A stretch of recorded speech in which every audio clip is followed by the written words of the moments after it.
कि तुंगभद्रा नदी के तट पर आत्मदेव नामक एक ब्राह्मण रहते थे। भगवान के बहुत बड़े भक्त, काम अच्छा, सब कुछ अच्छा। अब जितने गुण उनमें कि वो सुबह उठने के बाद जब तक पूजा पाठ ना कर ले भोजन नहीं करते थे, वहीं उनकी पत्नी जिसका नाम था धुंधली, वो जब तक सुबह उठने के बाद 2-3 घरों में कले ना करवा दे तो वो भोजन ना करे। लेकिन इस पर भी आत्मदेव प्रसन्न था। वो कहे कि ठीक है, ऐसी पत्नी दी है तो आप में लगा हुआ हूं, अच्छी दी होती तो उसी के पीछे लगा रहता। तो वो इस पर भी प्रसन्न नहीं था।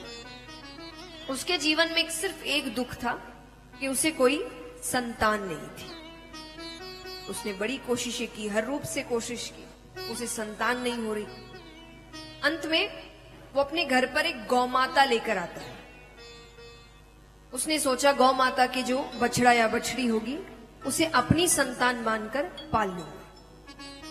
पर ऐसा दुर्भाग्य, वो गौ माता भी बांझ निकली। अब उसको लगने लगा कि मुझ में कोई दिक्कत है। मैं जिसे इस घर में लेकर आता हूं उसे संतानें नहीं होती। अब वो अपने आप से उसे इतनी हीन भावना होने लगी कि उसे लगा ऐसे जीवन का करना क्या है। तो वो आत्महत्या करने जाता है। नदी में कूदने ही वाला है कि पीछे से एक ऋषि खींच लेते हैं। अरे क्या कर रहे हो, इतनी मुश्किल से मनुष्य जन्म मिलता है, ऐसे ही त्याग दोगे? अब वो रोने लग गया। वो कहे कि मुझे कोई संतान नहीं है, संतान के बिना ये जीवन अधूरा लगता है। अरे संतान नहीं होगी तो मेरा कल्याण कैसे होगा, मेरा पिंडदान कौन करेगा? संत ने कहा तो तुम्हारे हिसाब से जिस जिसके संतानें हैं सबका कल्याण हो गया? ऐसा थोड़ी होता है। और अगर ये जन्म केवल अपना पेट भरने के लिए या बच्चे पैदा करने के लिए ही करना था तो तुम में और पशुओं में अंतर क्या है? सच्ची बात है ना। देखिए, सब अपने अपने हिसाब से अपना पेट भरते हैं। हम भी अब जो काम कर रहे हैं अपना पेट भरने के लिए कर रहे हैं, वो भी अपना शिकार ढूंढते हैं, अपना पेट भरने के लिए करते हैं। बच्चे वो भी पैदा कर रहे हैं, बच्चे हम भी पैदा कर रहे हैं। तो अगर इतना ही करना है तो जानवर ही अच्छे। भगवान ने मनुष्य जन्म सिर्फ इतना करने के लिए थोड़ी दिया है। विवेक दिया, सद्बुद्धि दी। क्यों दी? ताकि तुम कुछ ऐसा कर सको जिससे तुम्हारे साथ साथ औरों का भी भला हो सके। इस सोच की बात है। क्योंकि करने को हर व्यक्ति, दुनिया में हर व्यक्ति अपना भला करने के साथ साथ दूसरों का भी भला कर सकता है। मैं किसी से ये नहीं कहती कि अपने बारे में मत सोचो। क्यों नहीं सोचेंगे? गृहस्थ जीवन लिया है तो सोचेंगे। अगर गृहस्थ नहीं लिया होता तो बात अलग होती। गृहस्थ जीवन लिया है, अपने बारे में सोचेंगे, परिवार के बारे में सोचेंगे, अच्छे जीवन के बारे में सोचेंगे, सब कुछ सोचेंगे। और इसके साथ साथ दूसरों के बारे में भी सोचेंगे कि हमारे काम से किसी और का भी भला हो सके। कहते हैं ना कि सिर्फ नजरिए की बात है। एक बस स्टॉप पे 4 लोग खड़े हैं। एक माता अपने बच्चे के साथ, एक माता अपने बच्चे के साथ स्कूल बस का इंतजार कर रहे हैं। सामने एक व्यक्ति कचरा उठा रहा है। दोनों माताएं एक ही बात कर रही है, एक ही सीख दे रही है अपने बच्चे को। बस किस तरीके से दे रही है ये निर्भर करता है। एक माता कह रही है कि इसीलिए मैं कहती हूं तुम्हें पढ़ने को, नहीं पढ़ोगे तो ऐसे बनोगे। दूसरी माता अपने बच्चे से कह रही है कि इसीलिए मैं तुमको कहती हूं पढ़ने को, पढ़ोगे तो इन सब की मदद कर सको, इनको अच्छा जीवन दे सको। दोनों अपने बच्चे को पढ़ने को ही कह रही है, लेकिन एक बता रही है कि तुम्हारी पढ़ाई तुम्हारे साथ साथ कैसे दूसरों की मदद भी कर सकती है, और एक बता रही है तुम्हारी पढ़ाई कैसे सिर्फ तुम्हारी मदद कर सकती है, तुमको बड़ा कर सकती है। ऐसे बड़े बनने में कुछ नहीं हासिल होगा। कहते ना, मैंने एक बहुत सुंदर बात कहीं पढ़ी थी कि बड़ा व्यक्ति कौन होता है। हम अधिकतर लोगों को कैसे आंकते हैं कि ये बड़ा कैसा है, कि इसके पास कितना पैसा है या कितना नाम है। ये बहुतों के पास होता है। ये व्यक्ति बड़ा है ये कैसे समझे, जब उसके पास बैठा कोई भी व्यक्ति छोटा महसूस ना करे, वो व्यक्ति बड़ा होता है।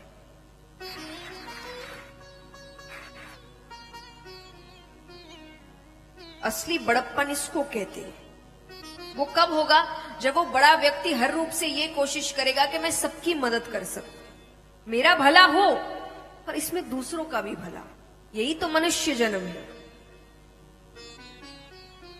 भगवान ने मनुष्य जन्म कुछ सोच समझ कर दिया है आपको, तो संत बहुत समझाते हैं उसे, सारी बातें समझा रहे हैं, पर मानो ये सारी बातें व्यर्थ गई। वो रोने लग गया। वो कहता है, मैं आपकी सारी बात समझता हूं, मैं सबका पालन करूंगा, पर मुझे संतान चाहिए। सिर्फ एक संतान, पर मुझे संतान चाहिए। उन्हें दया आ गई तो उन्होंने एक फल दिया, कहा कि अपनी पत्नी को खिला देना, बड़ा तेजस्वी पुत्र होगा तुम्हें, क्योंकि इस फल में मैंने अपने आज तक के तप का तेज डाला है। ठीक है, वो जाता है अपनी पत्नी के पास, उसने पत्नी को सब बताया, फल दे दिया।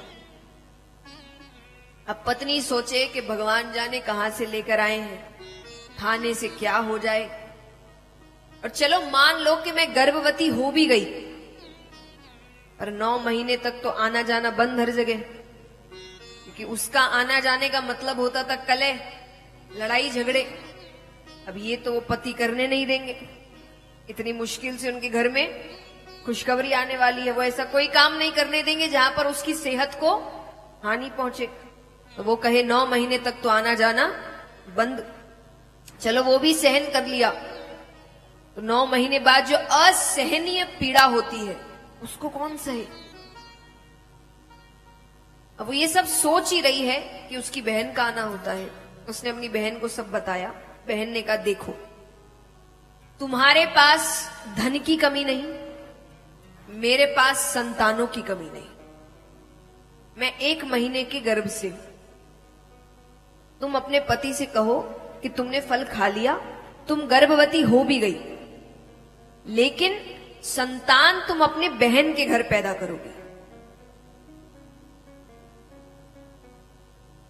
उसने कहा ठीक है, लेकिन ये फल का क्या करें। बोले अब ये सबसे थोड़ी कुछ होना है, तो उसको गौ माता की टोकरी में डाल देते हैं, उसको गौ माता खा लेती है। वो गर्भवती हो गई। 9 महीने बाद दोनों को बालक हुए। उसकी तो बहन को बालक हुआ, उसने बदले में उसको धन दे दिया, और यहां गौ माता को भी बालक होता है। दोनों के नाम रखे जाते हैं। तो धुंधली से जो बालक हुआ उसका नाम रखा धुंधकारी, और गौ माता से जो बालक हुआ उसका नाम रखा गौकर्ण। क्यों? क्योंकि उसका शरीर मनुष्य का था पर कान गाय के थे, तो उसका नाम रखा गौकर्ण। दोनों बच्चे बड़े होते हैं। गौकर्ण जी बहुत ही अच्छे बालक हुए। वहीं पर धुंधकारी सर्व अवगुण संपन्न। नहीं सुना हो तो वापस कहूं, सर्व अवगुण संपन्न। ऐसा कोई अवगुण नहीं जो उसमें ना हो। झूठ बोलना, चोरी करना, नशा करना, मदिरापान करना, गलत संग करना, जुआ करना, वो सारे काम करता। यहां पर कुछ समय बाद गौकर्ण जी गुरुकुल चले गए, आत्मदेव वैराग्य ले लेते हैं। अब उसकी माता और धुंधकारी घर पर। एक दिन उसे नशा करने के लिए धन की जरूरत थी। अब जो नशा करते हैं उनको सही समय पर नशा ना मिले तो उन्हें बड़ी बेचैनी होती है। अब वो बार बार मांग रहा है, मुझे पैसे चाहिए, मुझे पैसे चाहिए। माता ने कहा मेरे पास 1 रुपया नहीं है, मैं कहां से दूं। उसको इतना गुस्सा आया कि गुस्से में उसने अपनी माता को ही मार दिया। अब कई लोग उसके साथ, कई स्त्रियां इत्यादि सब रहने लगे। उनके कहने पर राजा के खजाने में चोरी करी।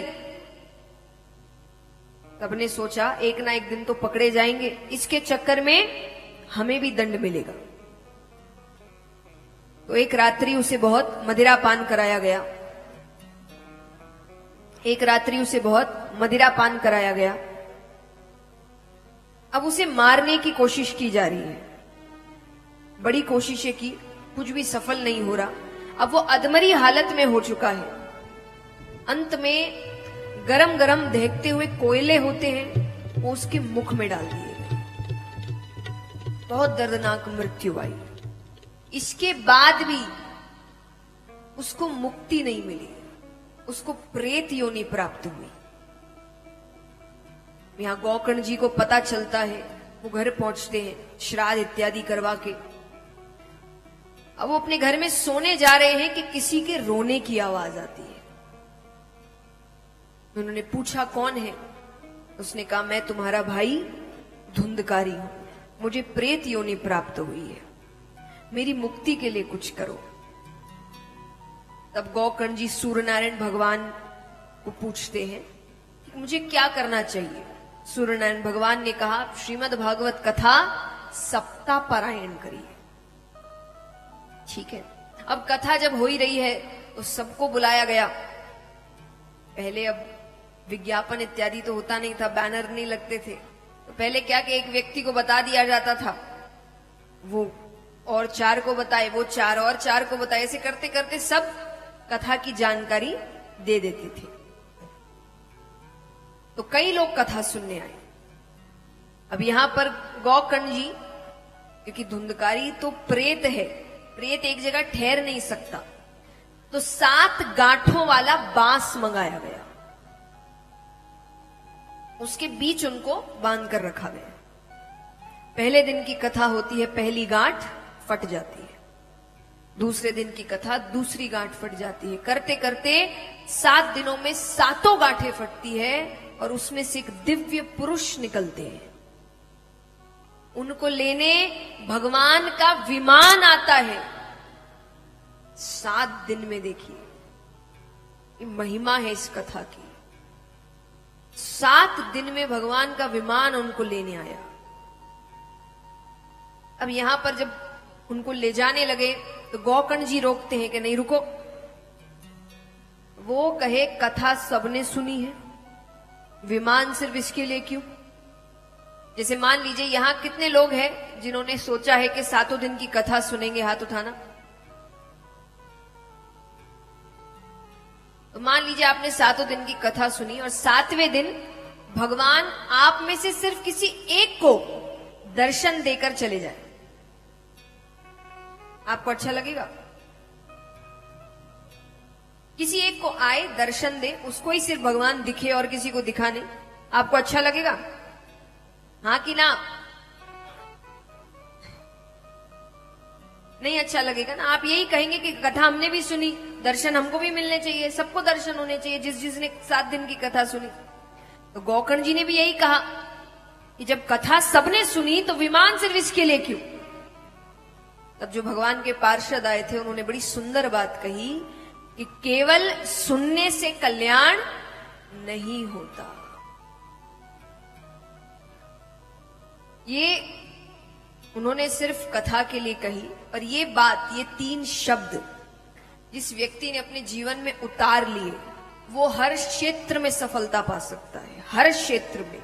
यहाँ जो युवा बच्चे बैठे हैं, जो एग्जाम दे रहे हैं, जो काम कर रहे हैं, जो अपना व्यापार करने की कोशिश, कुछ भी, ये 3 शब्द आपके जीवन में सफलता ला सकते हैं। क्या?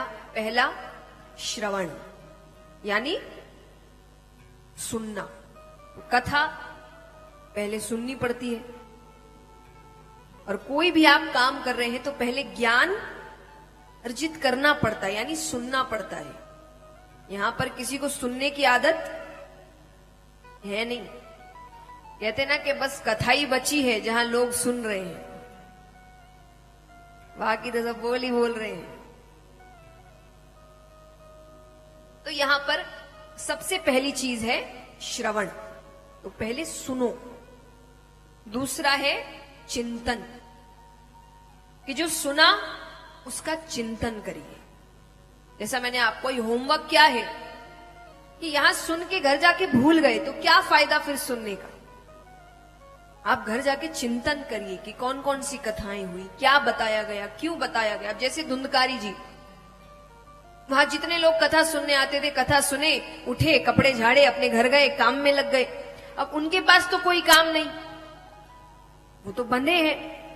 अब वो चुपचाप पूरे दिन करे क्या? तो फिर वो चिंतन करते थे कि कथा में क्या बात हुई, क्या बताया गया, किसका मतलब क्या है। अब ये सोच सोच के उनको सार मिलता तो उनको रोना आता कि मुझे क्या करना था, मैंने क्या किया जीवन भर। वो खूब रोए। उन्होंने इतना प्रायश्चित किया कि 7 दिनों में उनके सारे पाप धुल गए। तो चिंतन आपको समझाता है कि आप जीवन में कर क्या रहे हैं। और तीसरा है मनन, यानी जो समझा, जो सार मिला, उसको जीवन में उतारो। सच बोलना चाहिए, सच बोलना चाहिए, सच बोलना चाहिए। बोलने से कुछ नहीं होगा, सच बोलना पड़ेगा। तो जीवन में इसके लिए मैं आपको एक बात कर सकती हूं कि ये मुमकिन नहीं है कि कथा में जितनी बातें बताई गई सारी जीवन में एक बार में उतर जाए। ऐसा हो नहीं सकता, कलयुग में तो खास करके। तो क्या कर सकते हैं, कथाएं आप आए दिन सुनते हैं, चाहे कभी टीवी पर, कोई 7 दिन के लिए, कोई 1 दिन के लिए, कोई आधी घंटे के लिए, कहीं भी हो, तो कहीं ना कहीं तो व्यक्ति सत्संग कथाओं में जाता ही है। तो आप अपने आप से ये वादा करें कि आप जब जब किसी कथा में जाएंगे, चाहे वो आधी घंटे के लिए गए, 10 मिनट के लिए गए, 7 दिन के लिए गए, 1 दिन के लिए गए, कोई भी एक अच्छी बात वहां से लेकर आएंगे जो आप जीवन, सिर्फ एक से ज्यादा नहीं, सिर्फ एक। लेकिन जितनी बार जब जब जहां जहां जाएंगे वहां से लेकर आए और उसको जीवन में उतारे। जो आपको अच्छी लगे, जो आपको लगे कि ये मैं अभी कर सकता हूं, उस बात को उठाइए और अपने जीवन में उतारिए। आप खुद देखिए आपके जीवन में कितना बदलाव आए। लेकिन अच्छी बात ही लीजिएगा। अब आप कहे आपको कंस की बात अच्छी लग गई और फिर कहोगे कि भाई हमारे तो कोई अच्छा बदलाव आया नहीं, तो अच्छी बात ही लीजिएगा, है ना। नहीं, जमाना चल रहा है आजकल, भाई आज का जमाना है जब लोग ये बता रहे हैं कि कैसे राम अच्छे नहीं और रावण अच्छे हैं। तो बोले ये दिन दूर नहीं कि रावण ही अब होंगे कि हमको भाई रावण बनना है। तो रावण का अंत भी अच्छा हुआ था, वो भी देख सकते हैं। तो इसीलिए ये अच्छी बात नहीं, अच्छी बात जो सच में अच्छी हो उसी को जीवन में उतारना। तो ये 3 शब्द, श्रवण, चिंतन, मनन, ये आपका कल्याण करते हैं। तो पार्षदों ने समझाया कि केवल सुनने से कल्याण नहीं होता था, इसने इन तीनों को अपने जीवन में उतारा, इसीलिए भगवान का विमान आया। तो इन बातों को ध्यान में रखकर दूसरी बार कथा होती है, और दूसरी बार जितने भक्तों ने कथा सुनी थी उन सबके लिए भगवान का विमान आता है और सबको भगवान के धाम लेकर जाता है। बोलिए श्रीमद् भागवत महापुराण।